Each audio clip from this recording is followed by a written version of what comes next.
Ladies and gentlemen, welcome to episode 126 of Petey's Awesome Guest Panel. Now, before I introduce tonight's special guest for this evening, I would like to introduce tonight's co-host for this evening, and that is my dear friend, Christopher Patty.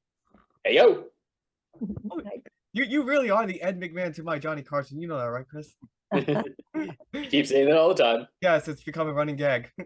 Now, to introduce tonight's special guest star, I would like to say what this woman is known for, because she's worked on many projects that you name it, she's done it, and that includes The Simpsons, Deadpool, Scream, Scary Movie, even video games like Kingdom Heart, and movies like How the West Was Won and The Secrets of NIMH.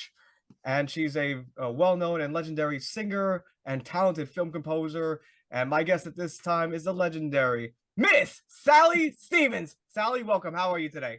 I'm very fine, thank you. I need to just roll back those wonderful credits you gave me a little bit. I'm not a film composer, but I've worked on about 1,000 films over the last 50 years. The reason I brought that up is because they said, like, when it said specialized, like online, it said a composer for film. That's why I said that. I wasn't sure. I wanted to confirm that with you. Yeah, that's interesting. Where did you see that, Pete? That was on, I believe, I know it could be edited by Wikipedia. Okay. Well, I've written lyrics for film projects, but not composed the music. Oh, okay. That was Wikipedia error, pardon me, and I apologize for the misinformation. That's okay. We don't want to take credit for anything we didn't do. One of the first questions I have for you, Miss Stevens, and this is what I ask everybody, and that is, how and when did you get your first big break and or start into singing? Take us there. Well, both my parents were singers and my stepdad was a singer. So I grew up with this kind of atmosphere in the house. And they also were session singers. They weren't influential, but they did know, I knew that there was such a thing as a session singer. And when I was going to UCLA, a manager in those days, Herb Alpert, you know that name? I'm familiar with the name, but Herb Alpert and Lou Adler. Herb Alpert is the gentleman that did Tijuana Brass and guess This Guy's in Love with You, and he started A&M Records. And but that at this time, before all that happened, he and Lou Adler, and Lou was a very, very successful producer also when they went into their own worlds and produced the Mamas and the Papas and a bunch of guys. But they were partners and they were looking for a young singer to sing a song that Herb had written. So this manager took me to see Herb and he said, I think you'll be fine. Do you have a song for the backside? So I went home and wrote a song for the backside and he liked it better than his song. And so he had me write another one, and he recorded 2 songs of me as an artist that was released on Dot Records back in 1959 or 60.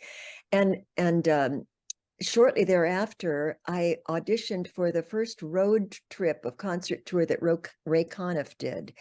And when you work with other singers and people who are kind of established in the business, which those people were, if they like what you do, they're happy to support you or recommend you to somebody else. So that's kind of how it grew.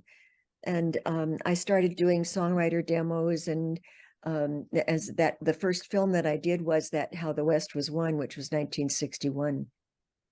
Oh, again, internet is saying 1962. So I'm glad you're clarifying this because I want to hear straight from you.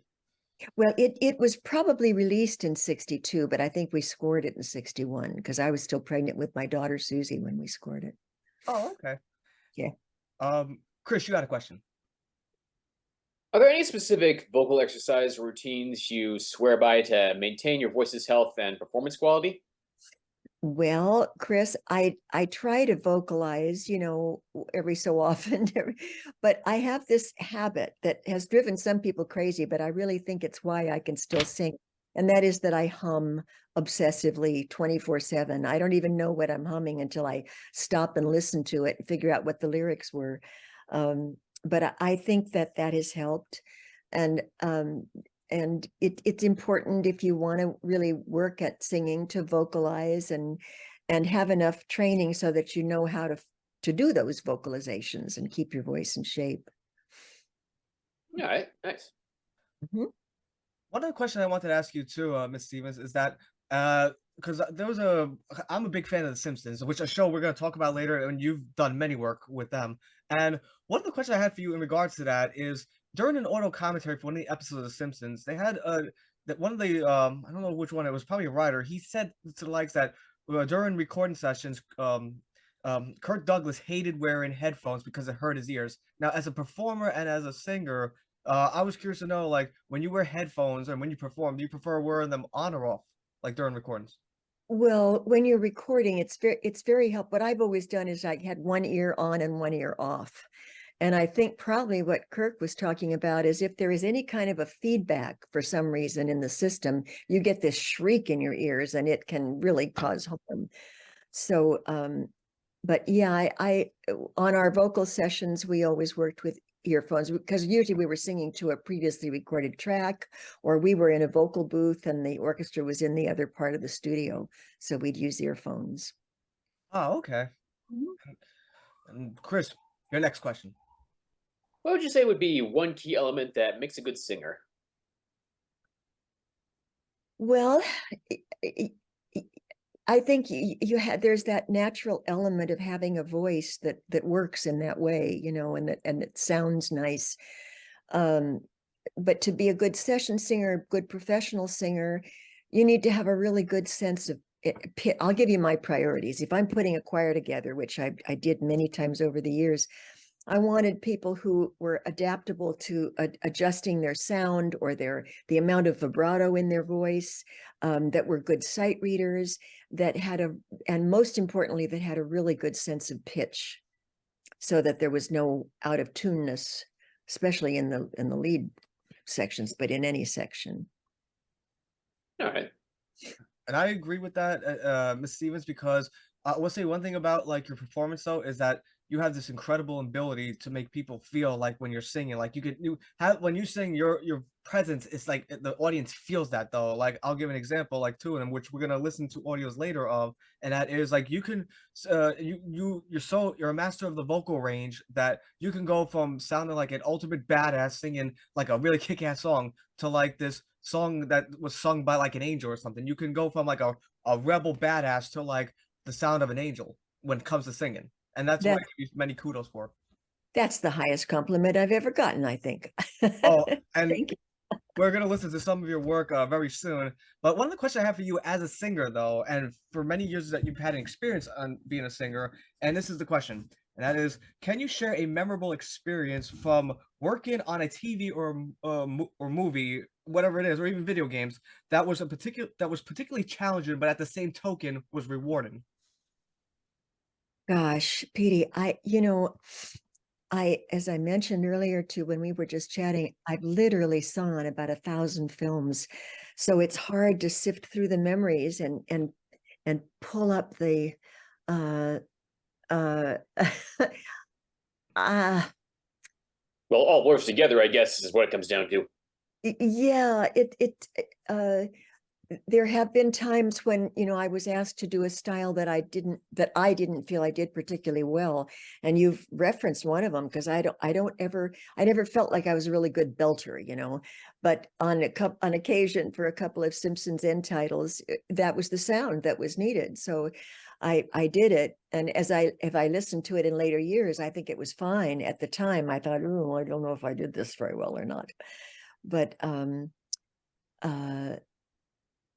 um it's I remember doing the vocal cues for a film called Clute that was also back in the 60s. It was a very successful film. Jane Fonda got, I think, an Oscar for it. And Michael Small was the composer, but the vocal cues were all just kind of scary sounds. And but we were doing it live to orchestra, so that if I goofed or if I came in the wrong bar or I started on the wrong pitch, everybody in the room would have to start over. And that does create a little anxiety, that because so often we've sung to tracks, but when you're doing something solo wise in the room and you screw up, it's your fault that everyone has to start over. That happened with James Horner a few times in small groups too. James was always very careful to record. If you had to stop, he wanted to start the cue from the beginning again and do it all in one leap. I see what you mean. And of course, you've worked with many names, and in particular one that caught my eye. And then when I first read about this, I was like very intrigued by this. And that is, you worked with names like the chairman of the board, Oh Blue Eyes, Frank Sinatra. And I want to get your memories on recording with the late great Frank Sinatra. Oh my goodness, that was way back in the early days too. It was, I was such a fan, and I still am. I think he's one of the greatest singers ever, ever, ever. And the way he said his words, really, I think I tried to emulate that, and it was very helpful doing commercials because he was so clear with putting on the consonants at the end of the word and so forth. But to be in the studio with him, we did most of our backup recording with he usually used 8 voices, like 4 guys, 4 girls, and we recorded at United Studios, and he would come in and sing. The rehearsal, the vocalists had, the background singers were there, and we'd looked over our chart, and the band had probably run things a time or two. Frank would walk in and do 2 takes, and that was it. He was done. He was so prepared and so polished. And I remember when he was dating oh God, I'm so bad with names these days, but the Mia Farrow. And she came into the studio with him one evening, and we were all so impressed to see her also present. But he was amazing. He got the heart and soul of what he was singing about. And I think he set the standard pretty high for everybody. Yeah, he was an innovator. Yeah, he was. And did you get to see like the Rat Pet members, like Dean Martin, and Sammy Davis Jr.? I suspect that I had worked on projects that they were part of, whether it was maybe a late night show. I did a few Johnny Carson sessions, and I did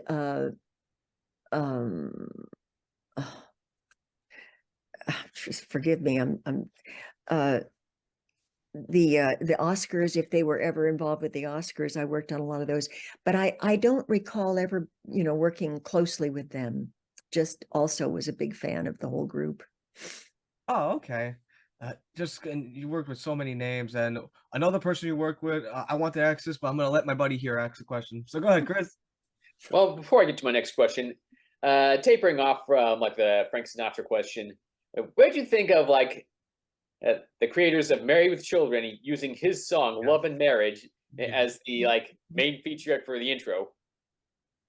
Well, it was probably a good choice. I had forgotten. Did they use his version also? Yes, they did. So they had to license that, I'm sure. And but apparently it worked real well. He was married multiple times, so I guess he qualifies, and he did have children. Yep, including Frank Jr. Yeah. Goes together like a horse and carriage. Love that song. I tell you, brother, you can't have one, you can't have none, you can't have one without the other. Dun, dun, dun, dun, dun. Bum, bum. Chris, your question. So, to my question, what are some of your memories working with the king himself, Elvis Presley? I worked with him only a few times. The one that I did a couple of his songs that he had to record for films in the very early days. And Carole Lombard, not the actress, but a singer that was also named Carole Lombard, was a vocal contractor that did a lot of work with him. He was just always seemed very, at the time of work, he seemed very professional, very well prepared to do whatever he did. He knew the songs, he knew, and I worked on the 1968 comeback special, the TV special. And we worked with him in the studios at Western. We were not on camera for that event, but there was a group of 5 of us, I think 4 or 5 of us, that did all the background vocals for him. It was just, he was such an idol that you just sort of were in awe of being in the same space with him, basically. Very cool. Memories of working on The Simpsons. Okay. Well, first of all, that, you know, in the when we get a call to work, we never really know what this project is. And I got this call to work with Danny Elfman on the main title for this new little animated show that they were doing. Nobody knew where it was going to go. That was 33 years ago. And the same little main title is being played still today. And the show, of course, did take off. I think it was a composer named Richard Gibbs scored the first season, but then Alf Clausen took over and did the underscore and the source cues and everything. And he was wonderful to work with. I really think his sound was the identity of the show in many cases. It was just great fun. I was blessed to be the vocal contractor so that if there was a solo thing, I got sometimes to do the end title, the end credits vocals. But if there was a source cue, like the Village People were singing a song or the whatever, you know, we would do the vocals. And so I worked on all that, and it was just always fun and always very professionally done. I have a closet full of wonderful items that I received over the years at Christmas time from The Simpsons that had their logo on it and stuff. And it's just been a big part of my life. That's awesome. And that song so much, the Scorpio one and the People one, like I said, like you sang that song, it just brought back so many great memories, like of that, like, you know, watching Simpsons. And I think I could be wrong on this one too, but like, did you do because they had a special, like, you know, the show America's Most Wanted? America's Most, well, I know the title. I don't know if I was really a regular viewer. It was a show hosted by John Walsh. Oh, I don't think I'm familiar with the show. I know the title, but Oh, well, I was getting at is that because during that they had a parody of America's Most Wanted called Springfield's Most Wanted because they wanted to do something related to when they had that summer mystery, Who Shot Mr. Burns? oh yes. And there was a video like they did, and at the very end they had like a tribute video or something to make Mr. Burns look like a good guy. And I wasn't sure if he was you singing that song. I believe it was a Barbara Streisand song. What was that a group number, or It was a solo act. was a solo? You know, I'm just not sure, Pete. I'd have to hear it to really know. I'll send you it like after the interview. I'll send you a link to it, and I'll show you exactly the timestamp where it's at because I'm just curious to know if that was you or not. Okay. But you've also worked on many other projects as we mentioned before, which is going to lead to Chris's next question. What was some of your memories seeing the Family Guy's iconic opening? The Family Guy opening, that was also very, very fun. And you know, you never know when you go in whether this is going to be a one-shot deal or whether the show's going to go somewhere. But in the Well, early, it got canceled twice, and it came back. I know, and he had so many viewers reaching out and asking for it that it came back. Seth was in the early days. He's so busy now, and so he's one of the best people I've ever met in the business. And he always respects music and wants to record with live musicians. Bless his heart. But he's so busy now that we didn't really see him much in the last few years. But in the early days, he was at the vocal sessions every time. And if he had to be out of town or something, he'd call in and have the engineer play back the takes for him before we'd say, okay, that's it. Yeah, and to do the main title was fun, and you just keep your fingers crossed that the show's going to take off, which eventually it did. We did more source cues for that show too. Another show I wanted to ask if you worked on though, like, because it says you were credited for this, but I wasn't sure if you confirm this or not, and that was Rugrats. There was a special called the Rugrats Hanukkah, and they credit you for being one of the women choir, being part of a women choir for the song Mount Zion or something. Like that was what you were credited for. Do you recall the year that, because I did a Yes. lot of that kind of work with Ron Hicklin and the Hicklin Singers. 1997 was the year. 97. 96, 97. One of those. It was definitely one of those 2 years. I can look in the back of my book and see if it's Rugrats. Let me see if it's one of the credits. But and this is not a complete list of credits, so it may not even show up here. No, I don't see it, but that doesn't mean that we didn't do it. I'm still looking now through the television credits. I just don't remember, honestly, and I apologize for that. No worries. It's all good. Chris, your next question. So here's something about one of the more recent things you did. What are your memories working on the Deadpool franchise or recording for the Deadpool franchise? I mean, Well, we did Deadpool 2, and that was just very fun. Tyler Bates was the composer. He's a wonderful guy. Again, that was so recent that I was on in my years, and I don't think I had seen the original Deadpool yet, so I wasn't quite sure what we were doing, and I just loved when I saw the film how fun it was. It's so tongue-in-cheek and so clever and funny. That was really a good project. It was a really good movie. Yes, it and was. it was Yeah. true to the spirit of the Deadpool character. Absolutely. If What you a haven't good- checked out any of the comics, it takes some time to do so. Yeah, I will. I wanted to get your advice, Miss Stevens, on you said as a performer though. How would you say you would handle, like, for anyone that wants to be a singer? How do you handle nerves and or stage fright before a big performance? Well, again, I think you have to find your way into that sense of confidence. I did the most recent performance I did live was at Vibrato, which is Herb Alpert's nightclub, jazz club here in town. And I was invited to sing a couple songs with a composer from Paris that was doing an evening of film music. And I had done an evening of my own up there a year ago. Actually, it was longer ago than that. It was no, it was just about a year ago, March of 2023, to celebrate the release of the memoir. And at that time, that the evening was it was my evening. So I had put together some videos with clips from films and other projects, and I sang about 8 songs live. But I was very glued to the music stand, and when I saw the video of the evening, I thought, oh God, I don't want to do that again.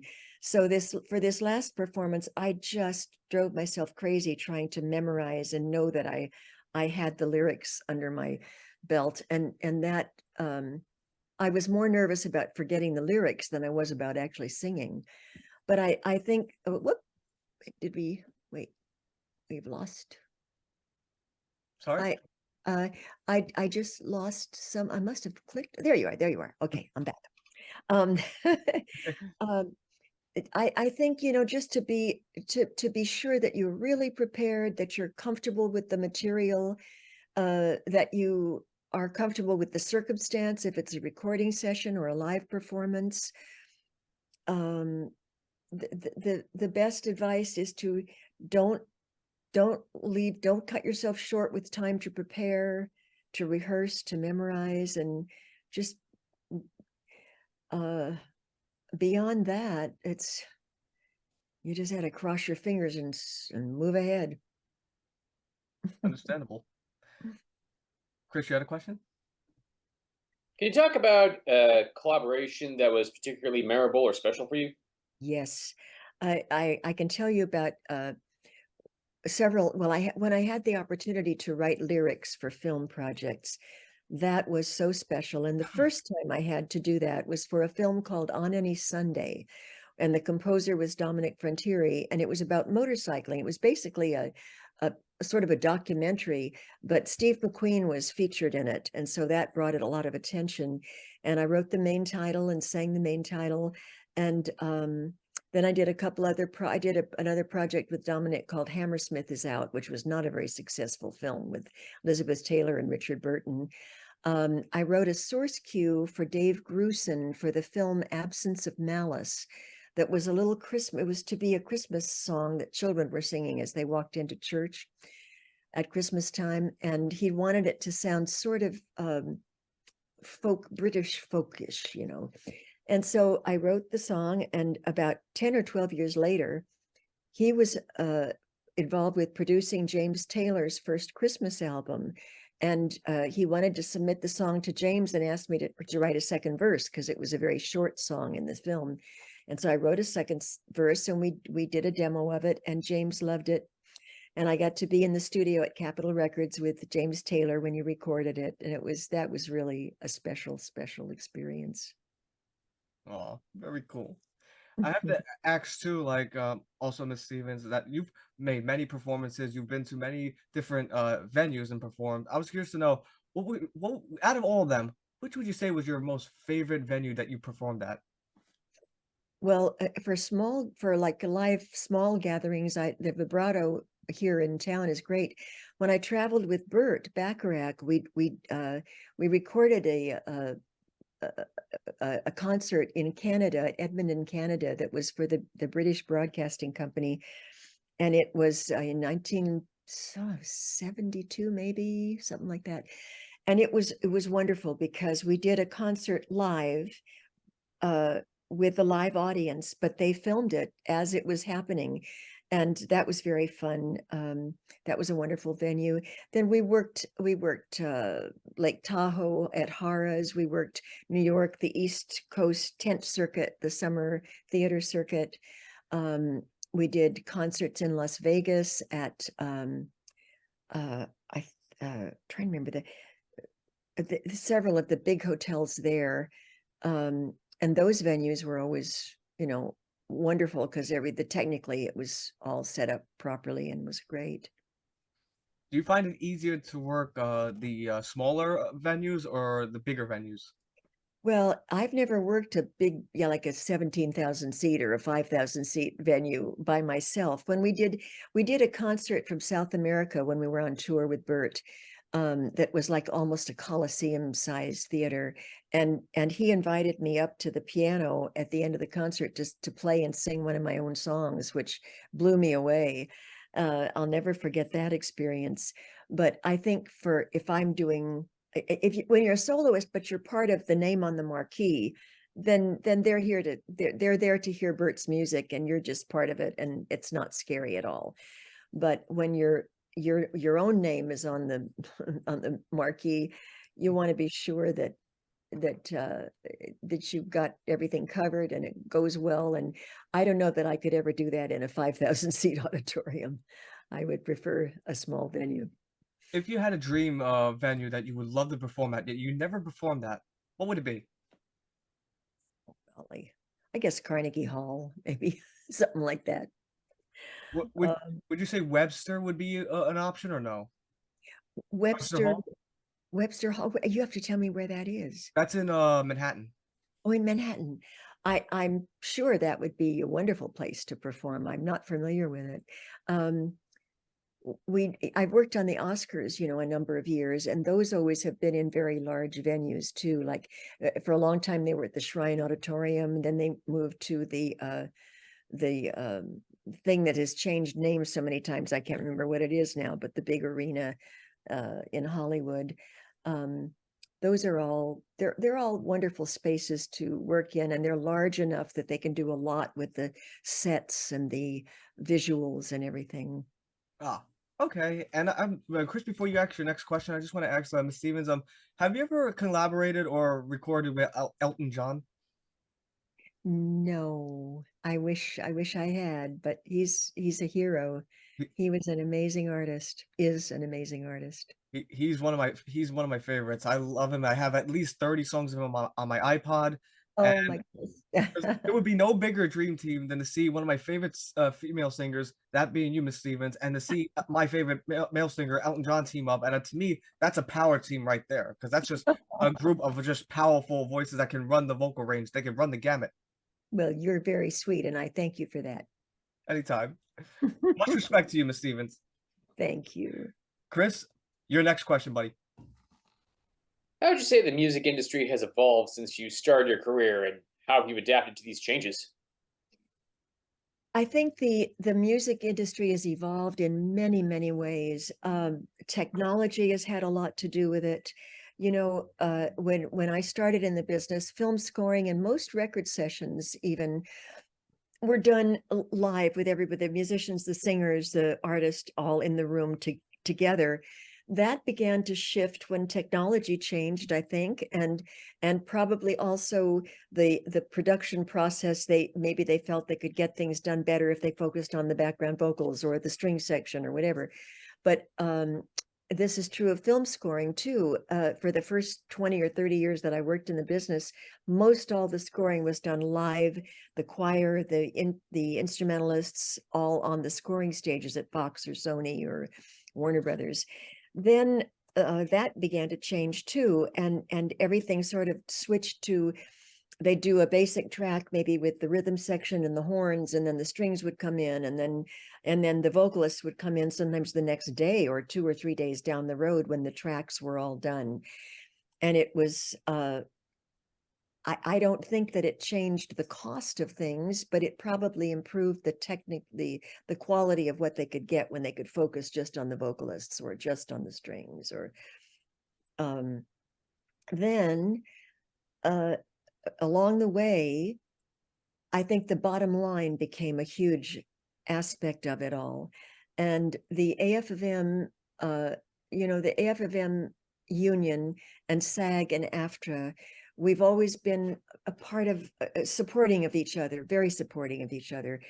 But when a film scores, it's supposed to be all SAG AFTRA talent, but that doesn't mean that the instrumental tracks have to be SAG, have to be union. So in a lot of cases now, the studios are opting to go to they used to be, Seattle was a very busy non-union place. They can go to Nashville now, they go to Abbey Roads, they go to Prague, because they are telling themselves they don't have to deal with the back end for the musicians.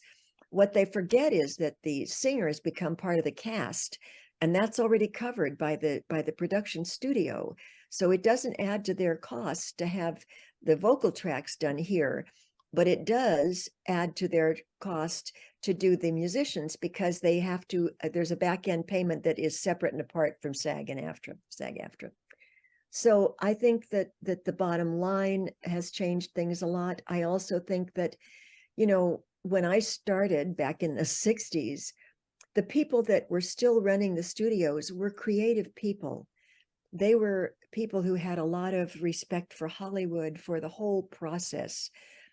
That has changed. There's a board of directors. There's a guy in charge of the here or there that is all about the profit.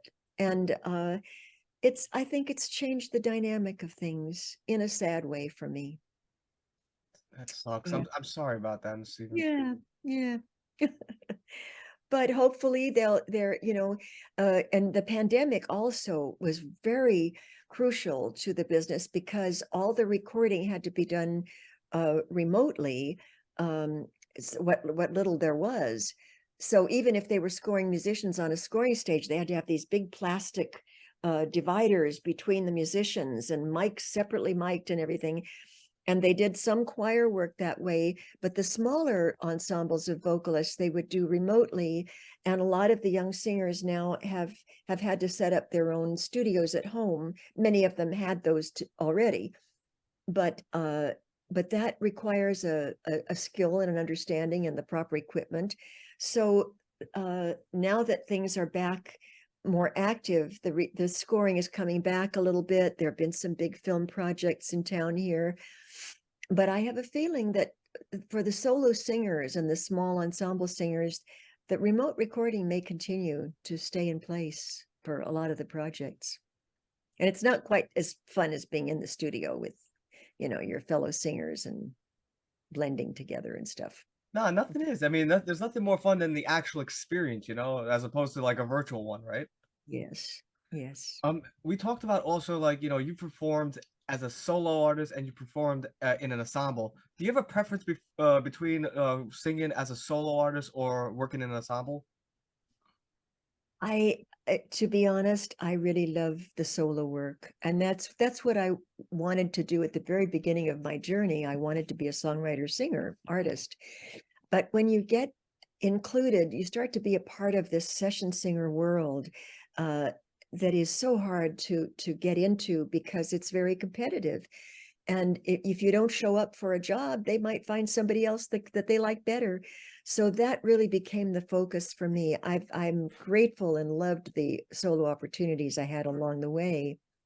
And I love singing in a choir, especially if I was the person that put the choir together. So I know how the voices will blend. I know that there's not a soprano that with a big vibrato that's going to get in the way. You know, do you remember the film Edward Scissorhands Of by any course. chance?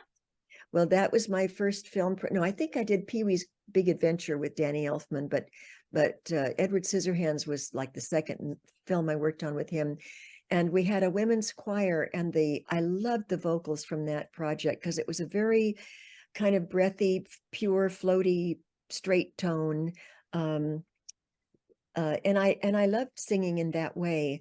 I've never been one that really loves the big, you know, dramatic vocals, even chorally. Now you mentioned also working with Danny Elfman. Like memories of just experience of working with Oh, Danny. He's a he's legend. he's an amazing guy. Well, he started out with the rock group, you know, the Oingo Boingos, Oh yeah. and then he got into film scoring, and I think he was learning his way in the very beginning too. He had a very good orchestrator that did a lot of his orchestrations, but as he grew more confident and kind of became a character, you know, a persona, he would walk onto the scoring stage with a bullwhip, literally a big bullwhip, and Wow. snap it at the orchestra. He was very fun to work with, Did and you? I'm sorry, No, you go go ahead. ahead. Go ahead. I'm sorry. I was just gonna say he's still doing a lot of live concert, you know, that you probably have seen ads for and stuff.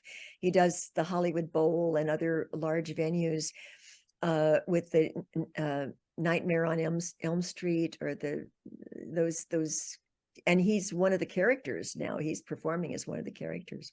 Well, did you know also you mentioned the Hollywood Bowl? That actually brought up something that The Simpsons actually had a special at the Hollywood Bowl, like a couple of years ago, and they had Conan O'Brien actually come in and sing some of these songs. He sang the Monorail song. They had Hank Azaria come in. Beverly D'Angelo sang for Lurleen Lumpkin when she appeared on the show. Yeah. Who else? Yardley Smith, Nancy Cartwright. I was actually very shocked they didn't ask you because you had a special vital key in most of these episodes of The Simpsons, especially with the Hank Scorpio episode, which was ranked as one of the greatest episodes of all time on The Simpsons. And that's a fact. Well, you know, it's in about 3 or 4 years ago, I think it was in the 29th season, 30th season, they replaced Alf Clausen, who had been the composer on the show from the beginning. I think this was a matter of the bottom line also. They hired a group that kind of worked under the Hans Zimmer umbrella, and they were called Bleeding Fingers. That was the name of the band. Oh.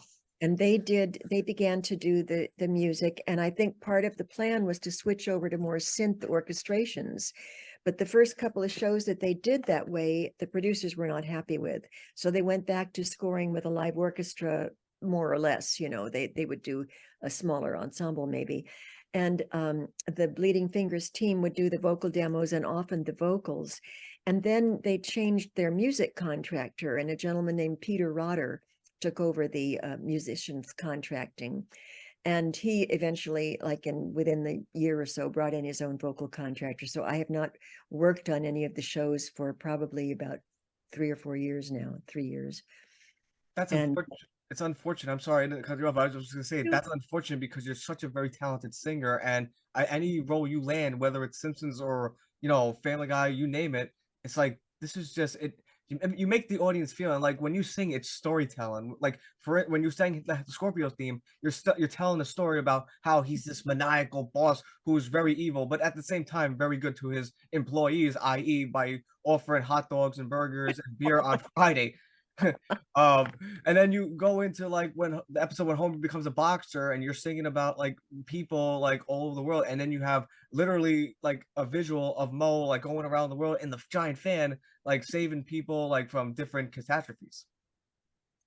well, thank you. I was very sad to no longer be a part of the show, but you know, when you've had about 60 years in the business, that's a lot to be grateful for, and other people need their turn too. So I can't expect to hold on that, you know, any longer than I have been active. Still one of the best in my opinion. Like when they ask me my favorite, one of my favorite female singers, I say Sally Stevens, hands down. Oh, and that person that no one's ever heard of, right? Yeah, but you know what? Like you're 1,000 times more talented than and this is just my personal opinion. So people are gonna hate on me for this. This is an unpopular opinion, but I think you're at least 1,000 times better than some artists these days. Just my opinion.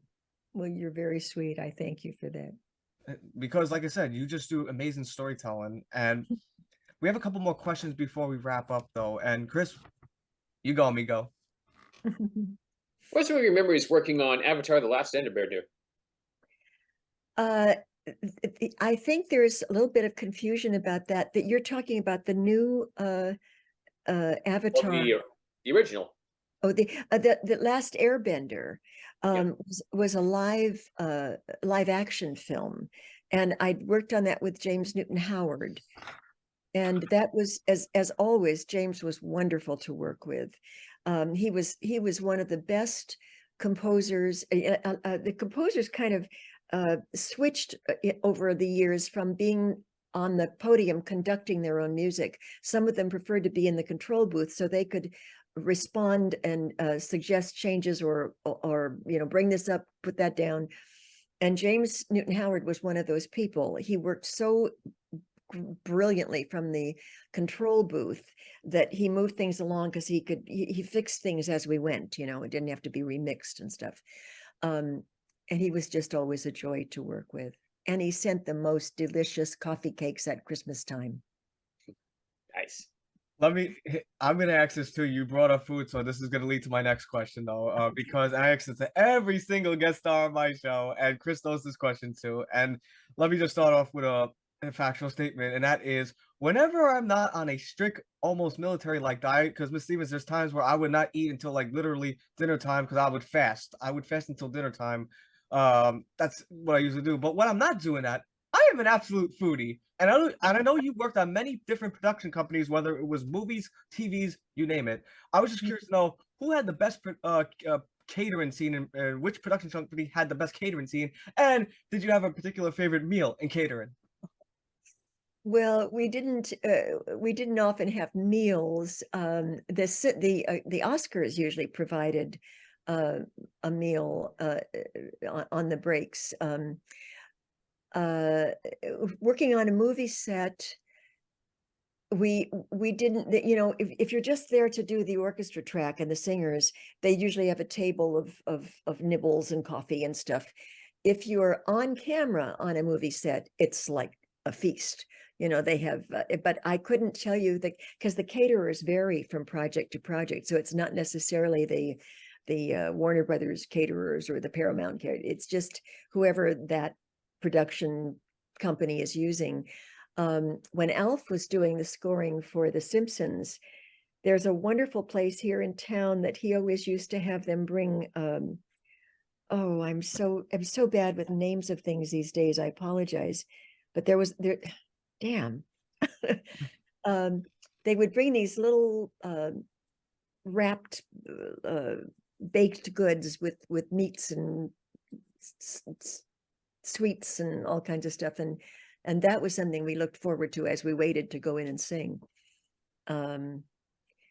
The Simpsons have always had holiday parties, or after 10 years or so began to do holiday parties at the opening of the season, and they were usually Halloween themed parties. And in most recent years, they've done them up at the Universal Theme Park, in that area.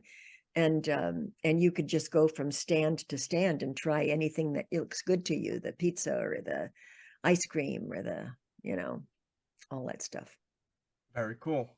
And Chris, before you ask your next question, I just have a quick question I want to ask Ms. Stevens. Did you ever get to work on the Simpsons sister show Futurama? I did in the very beginning. I worked on a few episodes of Futurama. I haven't been in touch with that show or that composer in quite a long time, but yeah, I did in the very beginning. Oh, okay. I was just curious to know. And And you brought up like the Oscars having food though. There's one thing, and Chris is probably gonna remember this too. There was a show called The Critic, and on The Critic, did you appear on The Critic, Miss Stevens? Yes, yeah, we did a few times. Again, very early on. I don't know if the show continued.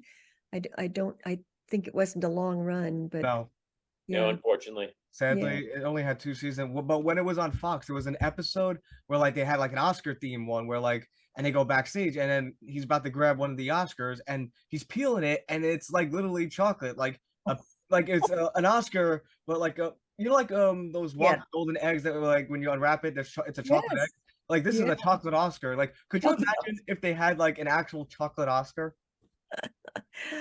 They would have had to. Well, that wasn't a live action show, was it? That was animated. Animated. No, it was cartoon. This Yeah. cartoon. I don't believe they ever had an actual chocolate Oscar. No. Oh, we gotta make those. I think you have to make those.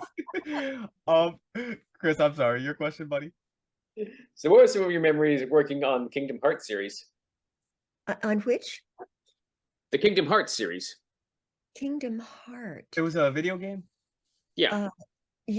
I have a feeling if you have you gotten these credits from IMDb? Yes. There are some. Oh, I'm so sorry. Please forgive me. This phone is ringing. Ugh. No worries. We can edit this. Don't worry. Okay. The IMDb credits sadly have gotten a little bit screwed up. All the real credits are not there, and there are some credits that have been added to. This has happened with some of my singer friends. There's somebody that's injecting stuff that we look at and we say, I never did that. And I'm not sure that I worked on that game. A lot of the video game music is done non-union. They do have a waiver available for the union stuff, but so I don't think I actually did work on that. Huh. Yeah, it's upsetting that this is happening, but there are some credits that you need to or somehow and I try to go on every so often to just see if there's anything up there that is not accurate, but I should have done that before our interview. I apologize for that.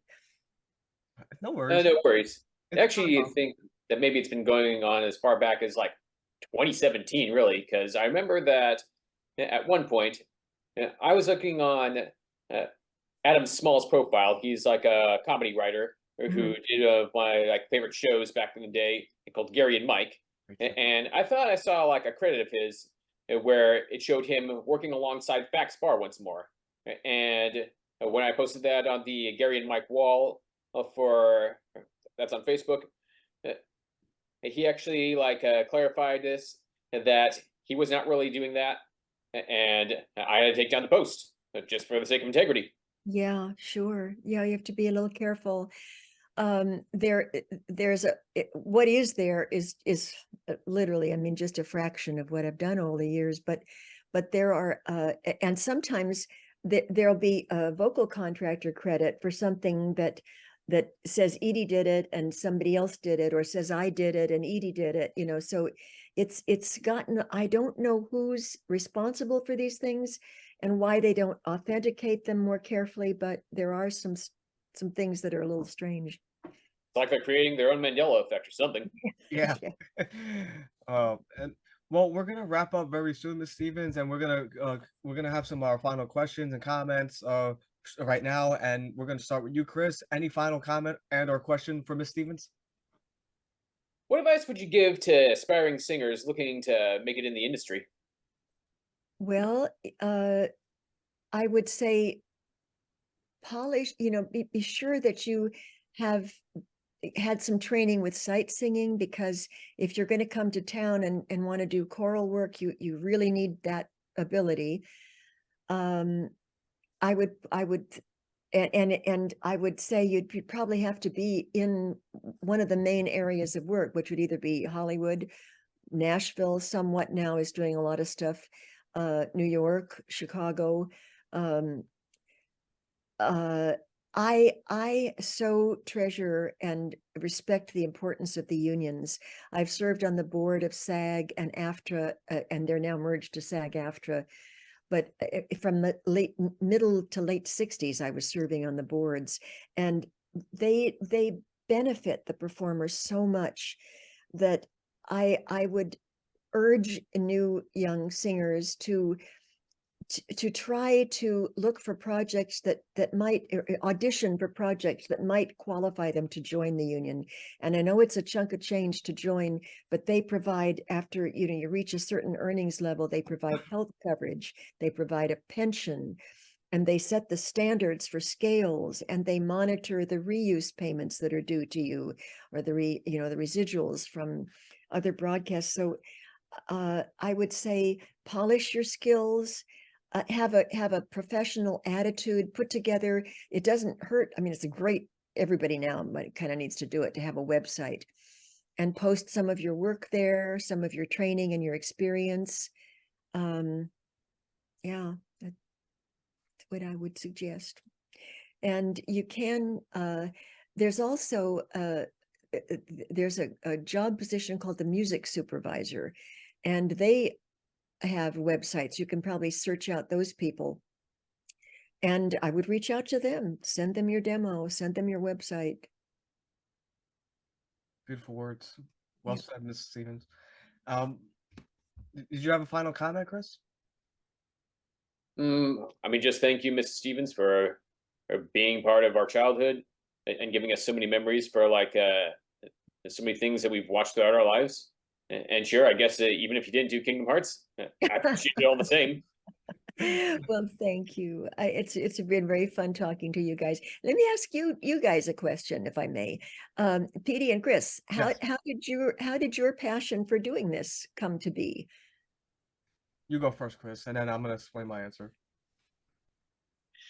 So, me and Pete actually had like common interests with a lot of the shows. Remember from back in the early aughts and late '90s, and we just got around to like talking about like how we could, I guess, just like reach out to celebrities. Rather, what had happened first is that when I was like making or promoting continuity for the Gary and Mike Facebook wall page, they had like an assortment of their own like a cast and crew that I decided to get in touch with, and I sort of just like gave inspiration to Pete to reach out to various celebrities on all sorts of fronts, like on various shows that he enjoyed, such as Aqua Teen Hunger Force, Power Rangers, and many varieties of pro wrestling. So it was your passion for the industry, or the art form of the television and film.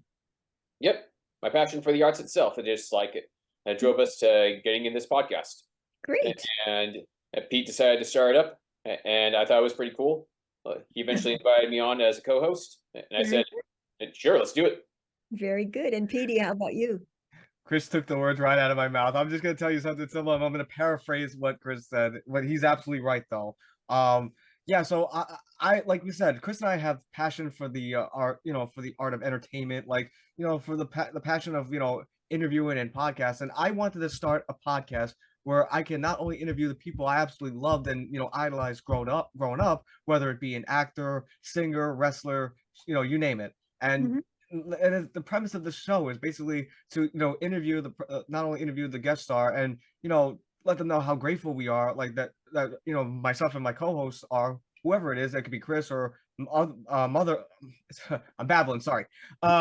Just among others, co-hosts that have done my show. And I thought, like, originally I did the show solo, but then I was like, I need a co-host. And then I thought about my friend Christopher Patty. We have the similar interests, and he became a co-host ever since. And great, you're a good team.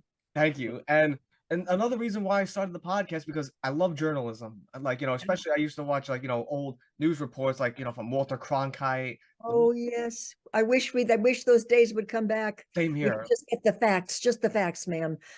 Yeah, and that's the way it was. Yeah. That it was a combination of Walter Cronkite and just watching some Johnny Carson, old footage of him, like especially like, I jokingly said at the beginning that Chris is like the Ed McMahon to my Johnny Carson. He even came up with his own catchphrase, which is like the reverse of Ed McMahon, which was, go ahead, say it, Chris, your trademark catchphrase, how you start the show, which was, "Hey yo." Yep, instead of hi-oh, it's hey yo. Yeah. And it just became magic ever since. We both have the same. We have a wonderful chemistry, you know. And we started this podcast mainly to give our thanks. Like that's why we're here to thank you, Miss Stevens, for the memories you gave us. Like you know. And before I say my final comment, I have one final question for you, and that is, what's next for Sally Stevens? And this is the part, Miss Stevens. My show is an open forum. This is the part where you can talk about anything you want, promote, hype, just say anything you want. It's an open mic. And speaking of mics, I am passing you the proverbial microphone. The floor is yours, Miss Stevens. Well, thank you. You know, my second passion has always been writing, and I've gone to the writing workshops at the University of Iowa for the last 24 summers. This would be my 24th summer. And I think, as you know, I had a memoir that was published in October of 2023. Is it okay if I hold the book up so your followers can see it? This is it. And it's available on Amazon and Barnes and Noble or Atmosphere Press. So I have a second little book that just came out in January of this year that's totally different. It's fiction, and it is The Odyssey of Mrs. Naomi Billingsley. And it's kind of magical realism and tongue-in-cheek humor and nonsense. And so I hope to do more writing. I also have felt so comfortable with the last few appearances at Vibrato that I think I would like to focus a little bit on my own singing, maybe do some performances here in town or record a couple of the old songs I wrote or something, but just kind of focus on creativity. That's awesome. And I just have a couple final not final questions, but I just have a quick question before we end. Are you based in California by any chance? It says Yes. I asked because I'm actually visiting California this August, Pasadena. Oh, like your family there, or? I have family there, but I'm actually going also for a convention because I'm a big Power Ranger fan, and they have this big convention that they hold at Pasadena.